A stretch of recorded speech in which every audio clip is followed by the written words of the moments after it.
Ang bongga lang at welcome na welcome sa pamilya ni Janine Gutierrez ang boyfriend niyang si Jericho Rosales.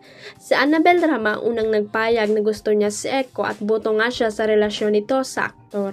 Din sa burol nga ay nung yumaong lulang Pilita Corrales ni Janine ay kitang-kita naman kung gaano ka-close si Echo sa mga kapatid ng aktres at pati sa parents niyang sina Lotlot de Leon at Ramon Christopher Gutierrez. Ang bongga rin dahil kahit sa kapatid ni Monching na si Tonton Gutierrez ay kitang-kita na masayang nakipag-banding si Echo.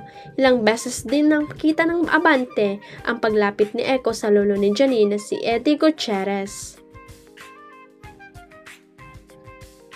Marami nga ang nagkomento na nagkaka-good vibes na sobrang lapit ni Echo sa pamilya ni Janine.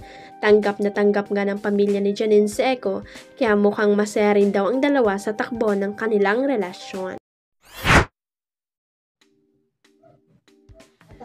Nakakabilib talaga ang kapamilya actress TV host na si Kim Chiu. Hindi lang siya puro paganda dahil talagang matulungin din siya sa kanyang kapwa. Nakaka-feel good nga ang latest posting ni Kim sa social media. Sabi niya, 429 will spend endless gratitude to Buena Pamilya led by Ate Hates Fernandez at Kusako for the generous helping hands and for helping me and Cam Chu with the preparation. At pinasalamatan din niya ang ilang brand na nag-support sa kanyang charity event. Dagdag pa ni Kim, thank you to the National Children's Hospital and Village of Hope for warmly accommodating us. There's truly nothing like witnessing the pure genuine smile of this beautiful soul.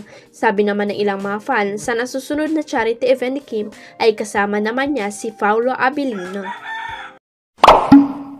Huwag kalimutang i-click ang subscribe button at i-ring ang notification bell para sa latest at legit chika updates.